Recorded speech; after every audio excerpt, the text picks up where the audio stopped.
Okay, today's project is going to be making an antler handled knife.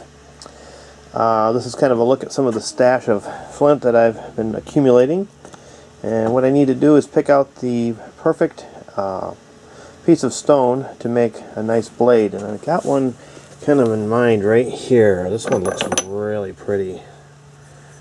Oh boy. Let me hope I can do some justice to this one. This is a beautiful piece.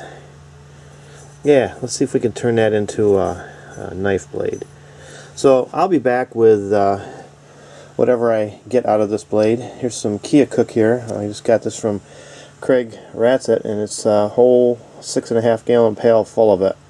Some beautiful stuff here, and this is some Flintridge, and there's a little bit of Onondaga, and some Novaculite, and some of Sophus's Danish flint, and there's just boxes full of rock here. So we'll be back, and hopefully I've got something to show. Well, there it is. I've finished knapping out the piece into a blade, and it looks pretty good. It's kind of a pretty thing. It's got a lot of color. This is Flintridge out of Ohio, and part of it was a spall and part was a slab.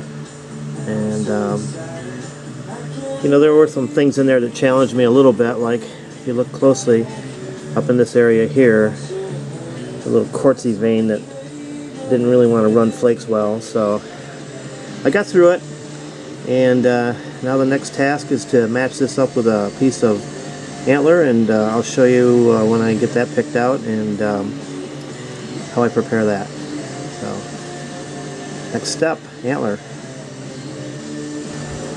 There we go. We got a handle now. This is cool because it's a shed, and I love this tine right here. So kind of, when you hold it, locks your hand right there.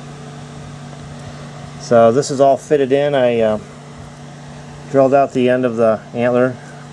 I tell you guys, I don't do it all primitive. I use my drill press to drill into that antler, but I do knap the blade pretty much abo, using antler and all that. But I think this looks pretty good, and I'll be gluing this in. I gotta do a little sanding here in this area to get this smoothed out a little more. But I'm really pretty happy with the way that looks. I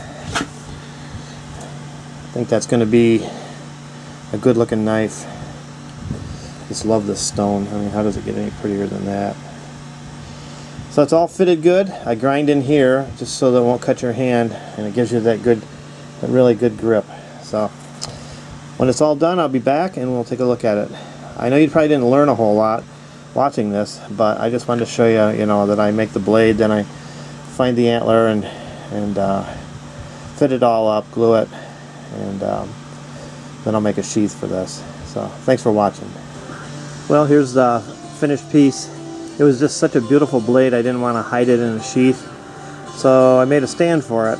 And the stand is made out of that 1,510-year-old wood that came from the Genesee River. And real happy with the way this came out. And my whole purpose for making this was a get-well gift for a friend. And I'm not going to post this video until he gets it, because I don't want him to know about it. But this is just, it's a really, really cool knife. I really like this side because I like this blue with the quartz vein through it, but this side's pretty nice too. So yeah, I didn't want to do the sheath thing because I didn't want to hide it. That fits in there just right.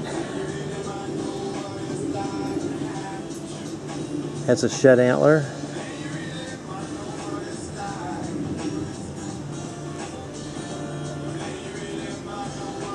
So I'm really pleased with this one, and I hope the person that gets this really likes it. Can be used. Got a good sharp edge on it.